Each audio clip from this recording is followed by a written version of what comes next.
이 시간 은혜 받을 하나님의 말씀은 말라기입니다. 구약성경 말라기 2장 10절부터 16절까지의 말씀입니다.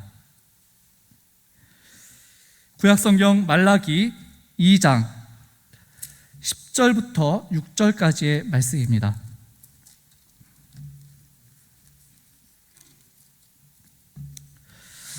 말라기 2장 10절부터 16절까지 한 절씩 교독하도록 하겠습니다. 우리는 한 아버지를 가지지 아니하였느냐? 한 하나님께서 지으신 바가 아니냐? 어찌하여 우리 각 사람이 자기 형제에게 거짓을 행하여 우리 조상들의 언약을 욕되게 하느냐?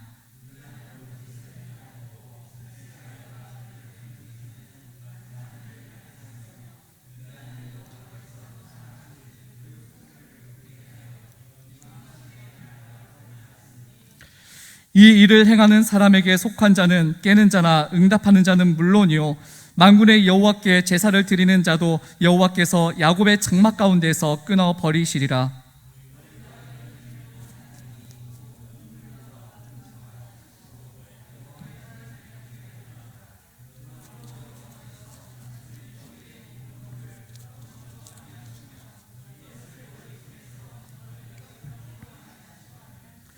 너희는 이르기를 어찌 됨이니까 하는도다. 이는 너와 내가 어려서 맞이한 아내 사이에 여호와께서 증인이 되시기 때문이라. 그는 내 짝이요 너와 서약한 아내로되 내가 그에게 거짓을 행하였도다.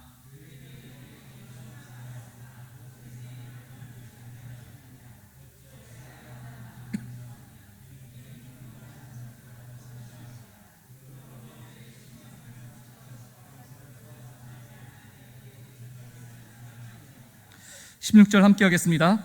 이스라엘의 하나님 여호와가 이르노니 나는 이원하는 것과 옷으로 학대를 가리는 자를 미워하노라.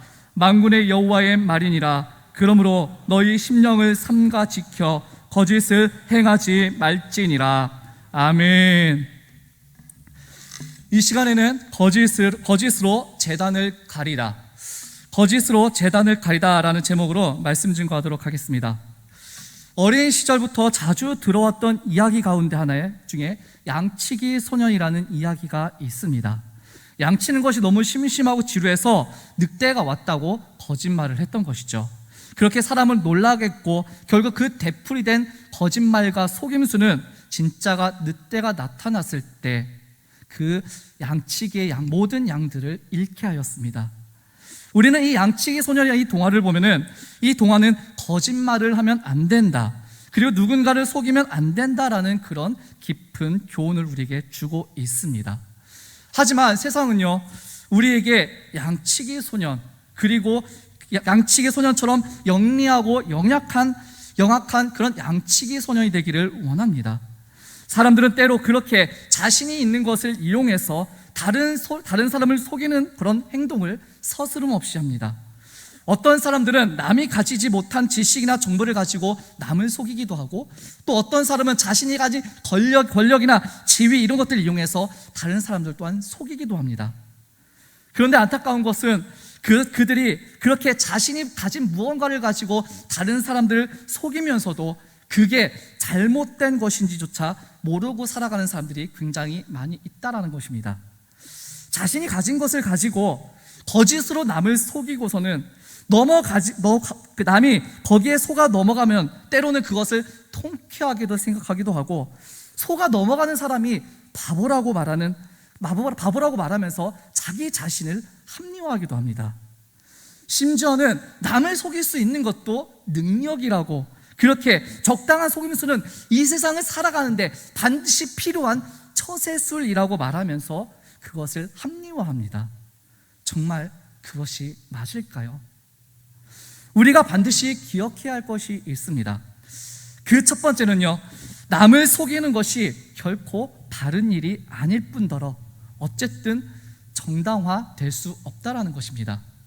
하나님께서는 우리에게 성경을 통해서 끊임없이 남을 속여서는 안 된다라고, 남을 속이기 위해서 거짓을 행하거나 거짓말을 하지 말라고 그렇게 말씀하셨습니다. 그리고 또 우리가 기억해야 할 것은요, 혹 우리가 사람을 속일 수는 있어도 하나님은 속일 수 없다라는 것입니다.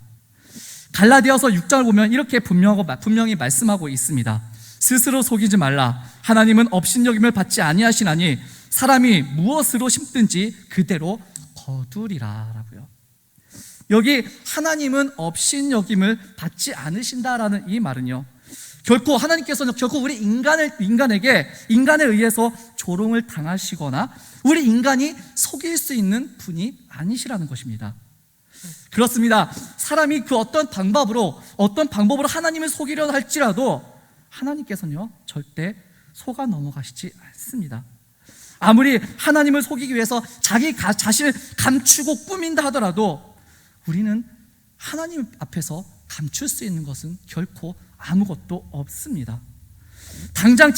어쩌면 당장 지금은 하나님께서 못 보신 것처럼, 하나님께 모르는 것처럼 그렇게 보여질 수 있지만은 언젠가는 반드시 하나님께서 그것을 드러내실 뿐만 아니라 마지막 심판날에는 이 로마서의 말씀처럼 자기의 입술로 자기의 죄악을 스스로 다 고백하게 될 것이라는 것입니다. 그런데도 우리 어리석은 인간은 자신의 지혜나 지식으로 계속해서 누군가를 속일 수 있다라고 얘기하고 그것이 당연하다고 합리화시키면서 심지어는 하나님까지도 속일 수 있다라는 큰 착각에 빠져 사는 사람들이 굉장히 많이 있다라는 것입니다. 오늘 본문에는 이스라엘 백성들이 하나님께 한 핑계와 그리고 되물음이 소개되고 있습니다. 그리고 이런 말은 이번이 처음이 아니었습니다. 지난번에 말라기 1장을 함께 나누면서 이스라엘 백성들과 제사장들은 하나님을 향하여서 몇 차례 핑계와 오해로 얼룩진 말들을 던졌던 걸 함께 나눴습니다. 그 첫 번째는 하나님께서 그들을 사랑하시고 있고 또 너희를 사랑하고 있다라고 말씀하시자 하나님의 사랑을 자기 스스로 만든 그런 오해와 기준으로 그것을 가려놓고서는 주께서 어떻게 우리를 사랑하셨나이까라고 그런 반문을 한 이스라엘 백성들을 보았습니다. 하나님께서는 그들을 단 한 번도 잊으신 적이 없고 단 한 번도 그들 향한 사랑의 손길을 거두신 적이 없으셨지만 오히려 그들은 하나님을 떠났고 하나님을 잊어버렸습니다. 자신들이 제 발걸음으로 하나님의 품에서 떠났음에도 그래서 그들이 하나님의 사랑을 느끼지 못했음에도 불구하고 하나님께서 자신을 사랑하지 않으신 것 아니냐라고 하나님께 되물었던 것입니다. 두 번째는 이스라엘 제사장들이 하나님을 향해 던진 질문이었습니다. 그들은 하나님을 경외하지도 않고 하나님을 하나님으로 인정하지도 않으면서 우리가 어떻게 주의 이름을 멸시하였고 우리가 어떻게 주님의 이름을 더럽혔나이까라고 그들은 반문했습니다.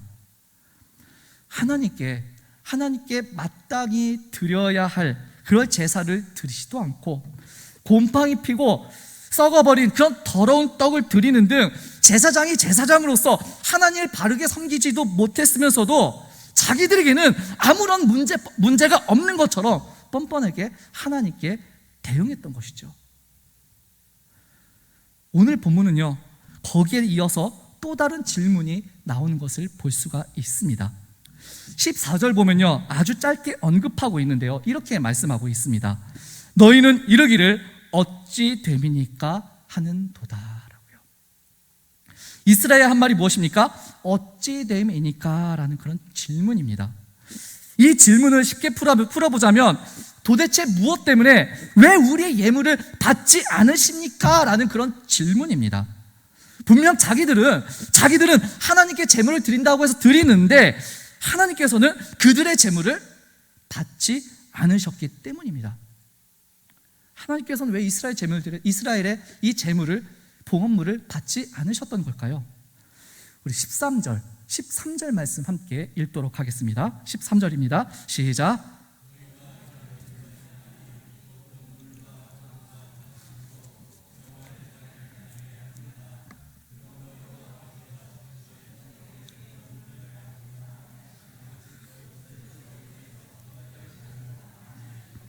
아멘. 자, 여기에 그러므로 여호와께서 다시는 이라고 그렇게 말씀하시면서 너희의 봉헌물을 돌아보시도 기꺼이 받지도 않으시겠다라고 그렇게 말씀한 이유는 하나님의 제단에 드려진 이 제물은 그냥 그 제물이 아니라 13절 전반부에 말씀하신 것처럼 눈물과 울음, 탄식으로 드려지는 제물이었기 때문입니다.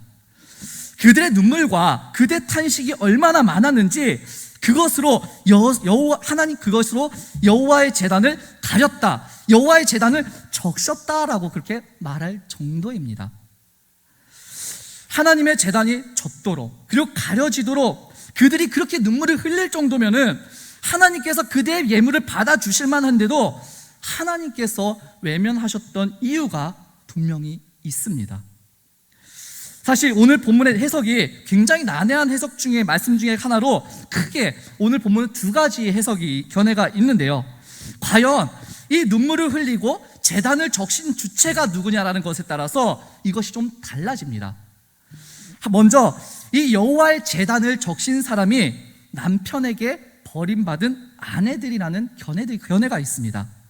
14절을 보면은 내가 아내를 배신하였다라는 이 말씀에 근거하여서 남편에게 버림받은 아내 여인들이 흘린 눈물과 통곡이 하나님의 제단을 적실 정도로 그 당시 죄가 너무나 강성했기 때문에 하나님께서 사람들의 봉헌물을 받지 않겠다라고 그렇게 말씀하고 있는 것이죠.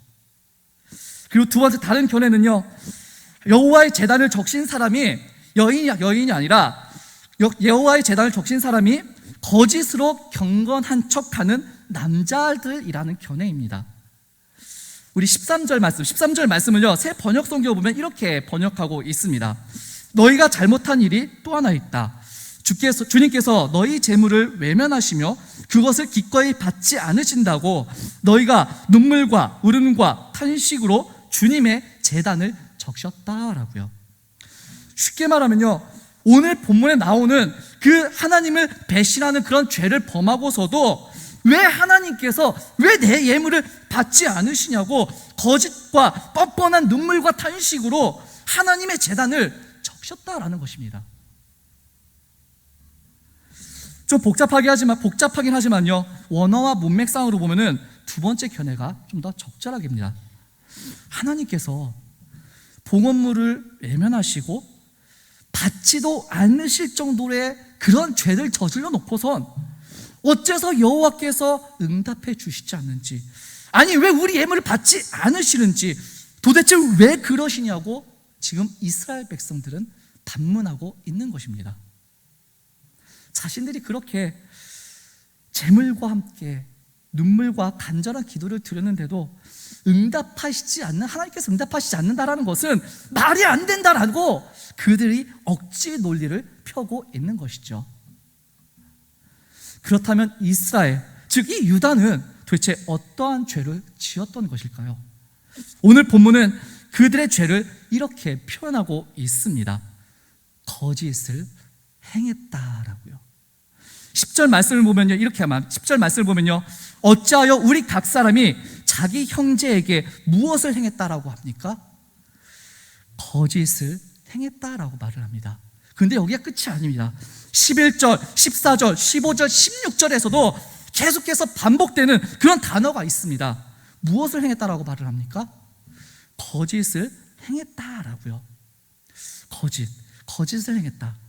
이 거짓이라는 단어를 원어적으로 보면은 사람을 속이는 그런 속임수라는 뜻도 갖고 있지만은 오늘 본문에서는 배신하였다라는 그런 뜻을 가지고 쓰여지고 있다라는 것입니다. 자기 형제에게 거짓, 즉 배신 배반을 행하였고 자신의 아내를 향해서도 배신을 한 죄가 매우 크면서도 그 죄를 인지하지 못하고 되려 하나님을 향해서 왜 우리의 예물을 받지 않으시냐고 눈물로 하나님을 속여가며 억지를 부리는 모습이 바로 오늘 본문의 모습이었던 것이죠. 오늘 본문에는 이들이 행한 거짓, 배신을 크게 세 가지로 말하고 있습니다. 먼저 하나는 형제에게 거짓을 행했습니다. 10절, 우리 10절 말씀 함께 읽어보도록 하겠습니다. 10절입니다. 시작.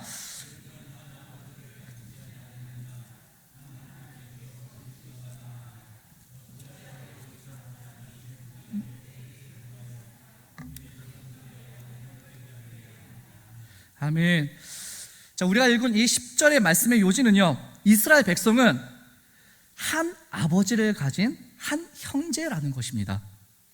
신명기 6장 4절에 보면요, 이스라엘들아 우리 하나님 여호와는 오직 유일한 여호와니시니라는 그 말씀처럼 이스라엘은 한 아버지인 하나님에게 지음받고 창조받은 존재이기 때문에 그 자녀들도 하나가 되어야 되는데 그러지 못하고 그 형제를 향해서 거짓과 배신을 했다라는 것입니다. 그 형제들에게 도대체 어떻게 배신하고 그 형제 어떻게 거짓을 행했는지 정확하게 자세하게 나오지 않지만은 어쨌든 분명한 것은 그 자신들의 형제를 속이고 배신했다라는 것은 부정할 수 없는 사실입니다. 형제에게 거짓을 행하고 속인다는 것은요, 이건 굉장한 의미를 가지고 있습니다. 형제에게를 속이고 그들의 거짓을 행한다는 것은 언약 백성임을 부정하는 그런 행위입니다. 왜냐하면 하나님께서는 이 율법을 통해서 형제를 속여서는 안 된다라고 아주 분명하게 그들에게 말씀하셨기 때문이죠. 레위기 25장 14절 보면 이렇게 말씀하고 있습니다. 너희 각 사람은 그의 형제를 속이지 말라라고요. 이 하나님께서 이 말씀을 한 이유는요, 토지를 사고 팔 때 속임수가 있어서는 안 된다라는 말씀이었습니다. 여기 이 속이다라는 이 말은 억압하다 그리고 혹사하다라는 그 뜻도 가지고 있습니다. 이스라엘 백성들에게 있어서 이 땅은요 조상으로부터 물려받은 기업이고 그리고 그 땅의 실소유주는 사실은 하나님이십니다. 그러기에 이 이스라엘 백성들은 생명 위협이 앵간하면은 절대로 앵간 힘든 상황이 아니라면은 절대로 그들은 땅을 팔지 않습니다. 왜? 여호와의 기업이기 때문에요. 그런데 누군가가 땅을 판다라는 것은 그가 지금 너무나도 힘든 상황임을 말해줍니다. 그렇게 형제가 너무너무 힘들어서 땅을 팔 수밖에 없을 때에 자신이 사회적 지위를 가졌다고 혹은 돈이 많다는 것 때문에 이 힘든 상황에 놓인 형제를 속여서 마땅히 주어야 할 주어야 할 만큼의 돈을 주지 않는다는 것은 곧 형제를 속이는 것이기 때문에 절대로 그러지 말라라고 그런 의미에서 하나님께서 말씀하신 것이죠. 오히려 어려운 형제나 이웃을 보면 그들을 긍휼히 여기고 돌아보아 주어라는 것입니다. 하나님께서 율법을 통해서 계속 말씀하신 것 가운데 하나가 무엇입니까? 바로 이웃을 사랑하라는 것입니다. 외국인이라고 해서 힘이 없는 고아나 과부라고 해서 그들을 멸시하는 것을 끝나는 것이 아니라 그들을 멸시하지 말고 가난하시고 힘이 없는 그 형제를 땅을 사면서도 그들을 속이지 말라라는 것이죠. 그들의 불행을 이용하지 말라라는 것입니다. 그리고 그들을 향해서 마땅히 주어야 할 값을 제대로 치르지 않는다는 그것을 죄악이라고 그렇게 말을 했습니다. 그렇기 때문에 이어진 이 레위기에서 25절 17절 말씀 보면 그 단락을 이렇게 마무리합니다. 너희 각 사람은 자기 이웃을 속이지 말고 내 하나님을 경외하라. 나는 너희의 하나님 여호와이니라 라고요. 이웃을 속이지 않는 것과 하나님을 경외하는 것이 하나로서 하나님을 경외하는 하나님의 백성이라면 당연히 이웃을 속여서는 안 된다라는 말씀입니다. 그런데 그러지 못했습니다. 이 말라기 선지자 당시 이스라엘 백성들의 그들의 삶은 너무나 고달팠습니다. 페르시아 제국의 속국으로서 그들은 나라를 잃은 서름을 겪고 있었고 또 주변으로부터 끊임없는 공격과 약탈을 당하고 있었고 더구나 오랜 가뭄으로 인해서 먹을 것이 없는 그런 궁핍한 삶을 그들은 힘겹게 연명해 갔습니다. 그런데 그 어렵고 힘든 백성들을 돌아보는 것이 아니라 그런 기회를 이용해서 자기의 이익을 챙기는 무리들이 있었습니다. 그러니 고달픈 백성들은 하나님께 눈물로 호소할 수밖에 없었던 것이죠. 가난하고 힘없는 힘없고 궁핍한 형제들을 거짓으로 속여가며 자신의 이익을 챙기면서도 하나님 앞에 나아가서는 마치 자신은 신앙생활을 잘하는 것처럼 보이기 위해서 하나님께 재물을 드려봅니다. 그리고 왜 그걸 받지 않냐고 그런 눈물을 흘리는 것이죠. 그런 재물은요, 아무리 많은 것으로 드린다 하더라도 하나님께서 받지 않으실 거는 오늘 본문에 나오는 표현대로 가난한 이의 눈물과 울음과 탄식이 제단을 적셨음에도 불구하고 왜 내 예물은 받지 않으시냐고, 왜 나에게는 복을 안 주시느냐고 소리 지르며 울며 제단을 적시는 이 모습, 이 두 가지 모습을 보면서 우리 성도님들께서는 어떤 생각이 드십니까? 신앙생활은요, 하나님을 경외하면서부터 시작합니다. 그리고 그 신앙생활은 반드시 내 이웃과 형제를 바라보게 만듭니다. 만일 하나님만 바라보고 내 형제를 바라보지 못한다면 그것은요, 제대로 된 신앙이 아닙니다. 요한일서 4장에 말씀하신 것처럼 하나님을 사랑한다라고 말하면서 형제를 사랑하지 않는다라면은 하나님을 사랑한다는 그 말이 모두 다 거짓인 것입니다. 그런 사람이 드리는 예물, 그런 사람이 드리는 제사, 그런 사람이 드리는 그런 예배는 하나님께서 받지 않으실 것은 그 예배가, 그 재물은 가증한 것이 되기 때문입니다. 그런데도 이스라엘 백성들은 왜 우리의 예물을 받지 않으시냐고 하나님께 따진 것입니다. 분명히 하나님께서 분명히 말씀하셨는데도 불구하고 하나님의 그 뜻을 따르지 않고 형제를 거짓으로 속이면서도 자신들이 잘하고 있다고 착각하고 있는 모습을 보면서 나는 과연 이 공동체 안에 있는 형제 자매들을 어떤 모습으로 바라보고 있는지 우리 돌아볼 수 있는 성도님들 되시기를 소망합니다. 분명히 우리 주위에는요, 연약한 지체들이 있습니다. 연약한 공동체 안에 있는 스푼이 있습니다.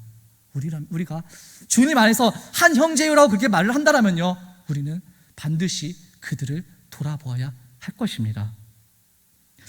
이스라엘이 행한 거짓이 계속해서 있습니다. 이스라엘이 행한 거짓, 이 배신 두 번째는요, 하나님의 성결을 거짓되게 하였다라는 것입니다. 11절, 우리 11절 말씀 함께 읽겠습니다. 11절입니다. 시작. 유다는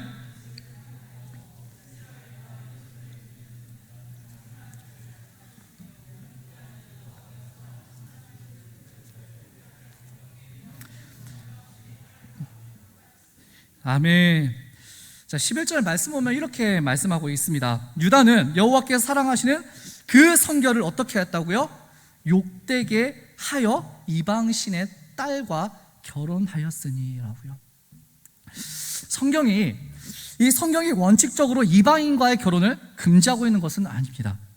우리가 잘 아는 것처럼 이 마태복음 1장에 나오는 예수님의 족보에서 그 이름이 언급된 여인들 중 3명이 바로 이방 여인입니다.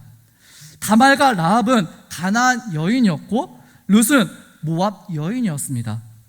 만일 율법에서 이방 여인과의 결혼을 원천적으로 금지했다라면은 그 여인들은 어쩌면 성경의 예수님의 족보에 그 이름이 들어갈 수 없었습니다. 그런데 성경은 이방 여인과의 결혼을 무조건 반대한 것이 아니지만 절대적으로 이방 여인과의 결혼을 반대한 경우가 있습니다.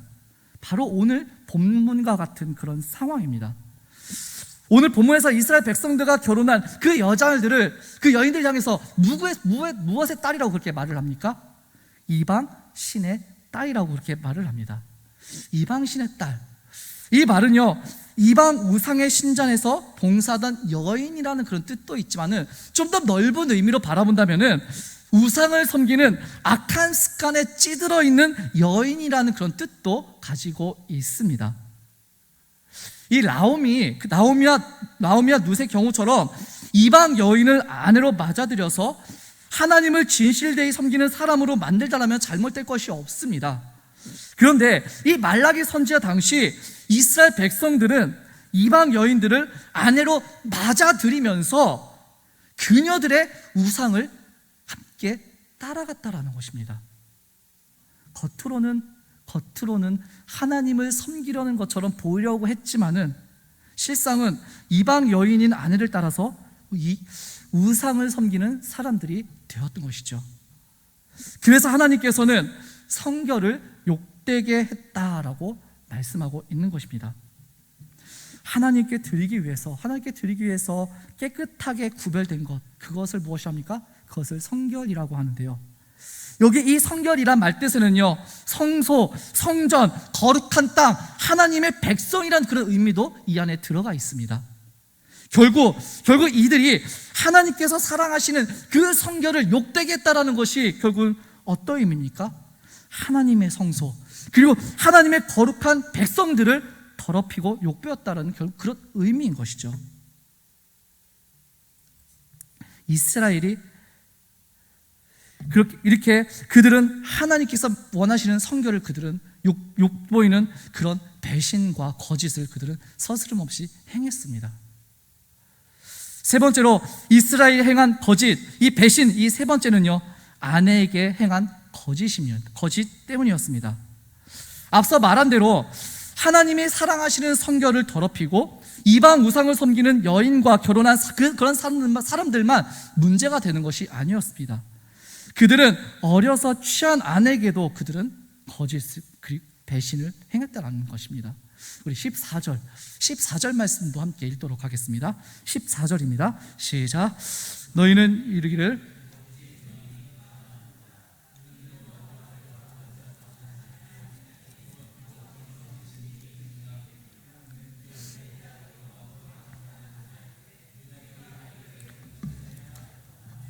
아멘.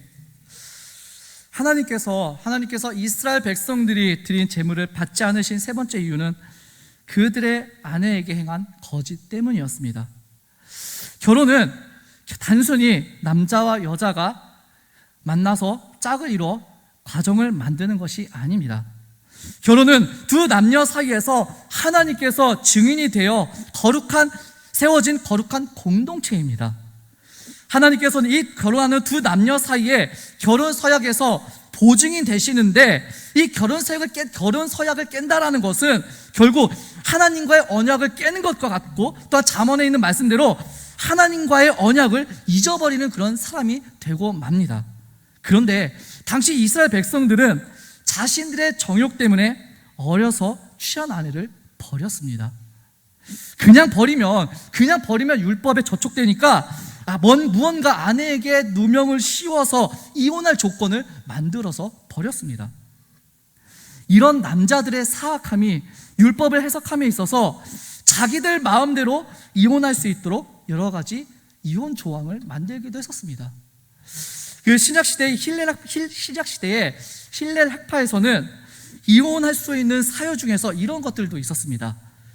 아내가 아침에 빵을 태우거나 불을 꺼뜨렸을 때, 그리고 남편이 기르는 개를 아내가 걷어찼을 때, 아내보다 더 사랑스러운 애인이 생겼을 때도 이혼할 수 있다라고 그렇게 말을 했습니다. 바로 이런 남성 중심 사회에서 힘없는 여성들은 늘 남성들로부터 너무 쉽게 이혼을 당하고 부당한 대우를 당했습니다. 분명히 하나님께서는 결혼이라는 제도를 주시고, 또한 이 가정이라는 그 아름다운 공동체를 주신 이유는 15절에 말씀하시는 것처럼 경건한 자손을 얻고자 함이었습니다. 이 말씀을, 경건한 자손을 얻고자 하는 이 말씀은요, 단지 자녀를 낳아야 된다는 그런 뜻뿐만 아니라 가정을 경건하게 유지해야 한다는 뜻도 가지고 있습니다. 그런데 남자들은 조금만 자기의 마음에 들지 않으면 이런저런 핑계를 대면서 이혼 증서를 써주고 아내를 내쫓아 버렸습니다. 그런 과정에서 남자들은 거짓말을 거침없이 지어내기도 하고, 또 거짓된 누명을 아내에게도 씌우기도 하였습니다. 심지어는 아내에게 폭력을 가하기도 했습니다. 16절에 나오는 옷으로 학대를 가린다라는 말이 바로 그 뜻입니다. 겉으로는 분명히 겉으로는 아닌 것처럼 꾸몄지만 남몰래 아내에게 폭력을 가했고, 그리고 그러면서 이혼할 건수를 만들어서 아내를 버리는 그런 죄악을 행했던 것입니다. 그러니 그 이혼당한 아내의 억울함과 원통함이 얼마나 크겠습니까? 이렇게 이스라엘은요, 형제에게도 하나님에게도 그리고 아내에게도 거짓과 배신이라는 그런 불의를 행하면서도 하나님 앞에 나와서는 왜 내 재물을 왜 안 받으시냐고, 왜 나의 기도를 안 들어주시냐고 울며 불며 거짓과 눈물로 제단을 적시는 행위를 보면서, 그런 행위를 보면서 하나님께서는 과연 어떠한 생각을 하셨을까요? 너희가 드리는 예물을 받지 않겠다라고 선언한 이 하나님의 마음은요, 결코 과한 것이 아니었습니다. 말씀을 정리합니다. 하나님께서는 이스라엘이 드리는 그 봉헌물을 외면하고 기꺼이 받지 않겠다라고 말씀하셨습니다. 하나님께 드리는 그 사람의 정성이나 봉헌물이 결코 부족해서가 아니라 그것을 드리는 사람이 거짓과 배신으로 가증한 삶을 살았기 때문입니다. 그러면서도 그들은 도대체 왜 우리가 드리는 제물을 받지 않으신 거냐고, 도대체 어떻게 된 거냐라고 하나님을 향해서 되묻는 그들을 보면서 우리는 어떻게 해야 할까요? 자신들이 한 행동에 대해서는 전혀 부끄러운 줄도 모른 채 어떠한 재물, 눈물, 그리고 뻔뻔한 질문으로 하나님을 속이려는 모습이 혹시 오늘 우리의 모습이 아닌가 돌아보게 합니다. 지금 우리는 온전한 예배를 하고 있습니까? 우리는 지금 하나님 앞에 어떤 모습으로 나와 있습니까? 우리가 정성을 다해서 예배한다고 해서 우리의 예배를 다 하나님께서 받으시는 것이 아닙니다. 우리의 예배가 정말 예배가 되고, 우리의 예배자가 예배자 됐고, 우리 진짜 그렇게 진정한 예배가 되기 위해서는 먼저 우리의 삶이 진실되고 거룩해야 합니다. 거짓된 삶을 사는 사람이 드리는 예배는, 그 예배가 아무리 정성스럽게 드려지는 예배처럼 보인다 하더라도 하나님께서는 그 예배를 받지 않으십니다. 마태복음 5장 보면요, 예수님께서 이렇게 말씀하십니다. 우리 5장 23절 24절 우리 함께 읽도록 하겠습니다. 시작. 그러므로 예물을 제단에 드리려다가 거기서 내 형제에게 원망 들을 만한 일이 있는 것이 생각나거든 예물을 제단 앞에 두고 먼저 가서 형제와 화목하고 그 후에 와서 예물을 드려라. 아멘. 예물을 드리는 것, 그리고 하나님께 예배하는 것, 정말 너무너무 중요합니다. 그러나 예배만큼 중요한 것은요, 과연 우리가 우리의 삶 가운데, 우리의 신앙 가운데 우리가 올바른 그리고 올바른 관계로 살고 있느냐라는 것입니다. 내 형제 자매와 우리 공동체 지체들과, 그리고 나아가선 하나님과 거짓된 관계가 아닌 성결하고 진실된 관계 속에서 신앙생활하고 있는지를 우리는 반드시 점검해야 할 것입니다. 우리가 하나님께 나의 시간이든 노력이든 또한 예물이든 하나님께 무언가를 드리는 그런 예배자로 서 있다면 먼저 우리의 삶이 하나님께 받으시기에 진실하고 합당한 삶이 되어야 할 것입니다.